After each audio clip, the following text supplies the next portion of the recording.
क्या कांग्रेस पार्टी के सारे बैंक अकाउंट फ्रीज कर दिए गए हैं? क्या कांग्रेस पार्टी लोकसभा चुनाव शुरू होने से पहले ही पैसों की कमी की वजह से चुनाव हार जाएगी? क्या कांग्रेस पार्टी के सारे खातों को बंद कर दिया गया है?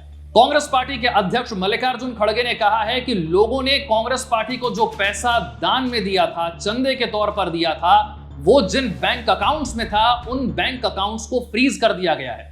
मोदी सरकार की लोकसभा चुनाव से पहले यह बड़ी चाल है कि कांग्रेस पार्टी के बैंक अकाउंट फ्रीज कर दिए जाएं ताकि वो चुनाव ही न लड़ पाए। उन्होंने कहा यह तो एक तरीके का टैक्स टेररिज्म है। उन्होंने लोगों के सामने जनसभा में अपील की कि यह आपका पैसा है, आपने दान के तौर पर दिया, आपने चंदे के तौर पर दिया, लेकिन आज इन बैंक खातों को फ्रीज कर दिया गया है और हमारे पास अब चुनाव लड़ने के लिए पैसा ही नहीं है। दरअसल हुआ यह कि फरवरी के महीने में इनकम टैक्स डिपार्टमेंट ने 105 करोड़ रुपए के बकाया टैक्स की वसूली के लिए कांग्रेस पार्टी को एक नोटिस जारी किया, 210 करोड़ रुपए का जुर्माना भी लगा दिया और बैंक अकाउंट फ्रीज भी कर दिए। दिल्ली कांग्रेस का अकाउंट फ्रीज कर दिया गया, यूथ कांग्रेस का अकाउंट फ्रीज कर दिया गया, महिला कांग्रेस का अकाउंट फ्रीज कर दिया गया, ऑल इंडिया कांग्रेस कमेटी यानी कि एआईसीसी का अकाउंट फ्रीज कर दिया गया। इसके बाद कांग्रेस नेताओं की नींद उड़ गई। उन्हें समझ में नहीं आया कि हुआ क्या है। कांग्रेस नेता कह रहे हैं कि हमारा 270 करोड़ रुपया जब्त कर लिया गया है, अब हम चुनाव लड़ेंगे कैसे? ये तो वन साइडेड चुनाव हो जाएगा। एक पार्टी के पास चुनाव लड़ने के लिए पैसा है और दूसरी पार्टी के पास पैसा ही नहीं है, तो वो इस चुनाव में प्रचार कैसे करेगी?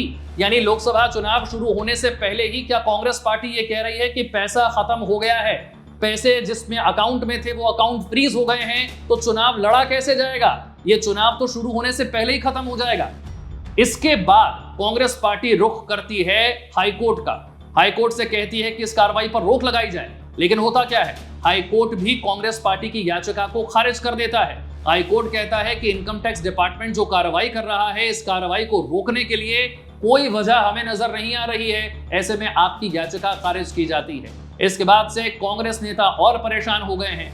जहां जहां जनसभाएं हो रही हैं, वो वहां वहां जाकर कह रहे हैं कि देखिए ये मोदी सरकार का टैक्स टेररिज्म है, वो हमें फंसाना चाहती है, हमारे अकाउंट फ्रीज करना चाहती है ताकि हम चुनाव लड़ ही ना पाएं। और जब हम पैसा खर्च नहीं कर पाएंगे, प्रचार नहीं कर पाएंगे, तो कांग्रेस पार्टी चुनाव जीतेगी कैसे? इतने बड़े संकट से क्या कांग्रेस पार्टी निकल पाएगी? आपको क्या लगता है? कमेंट करके बताइएगा।